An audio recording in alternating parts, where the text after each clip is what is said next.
বিএনপির মহাসচিব মির্জা ফখরুল ইসলাম আলমগীর বলেছেন, বাংলাদেশের উন্নয়নের জন্য চীনের প্রতিশ্রুতি ও সহযোগিতা আরও বৃদ্ধি পাবে। চীনের সঙ্গে বিএনপির সম্পর্ক আরও গভীর হবে। সকালে বাংলাদেশে নিযুক্ত চীনের রাষ্ট্রদূত ইয়াও ওয়েনের সঙ্গে বৈঠক করেন বিএনপির শীর্ষ নেতারা। ঘণ্টাব্যাপী বৈঠক শেষে সাংবাদিকদের সঙ্গে এসব কথা বলেন তিনি।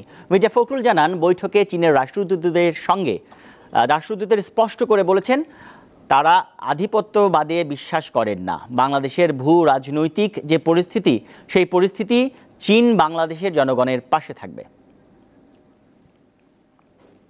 বাংলাদেশের জাতীয়তাবাদী দলের সঙ্গে চীনের কমিউনিস্ট পার্টির সম্পর্ক দৃঢ় থেকে দৃঢ়তর হবে এবং আমাদের বাংলাদেশে তাদের যে বিনিয়োগ জনগণের উন্নয়নের জন্য, দেশের উন্নয়নের জন্য, সেটা আরো বৃদ্ধি পাবে এবং মিউচুয়াল ট্রাস্টের পারস্পরিক যে বিশ্বাস, আস্থা, তার উপর ভিত্তি করে আমাদের সম্পর্ক ভবিষ্যতে আরো এগিয়ে যাবে।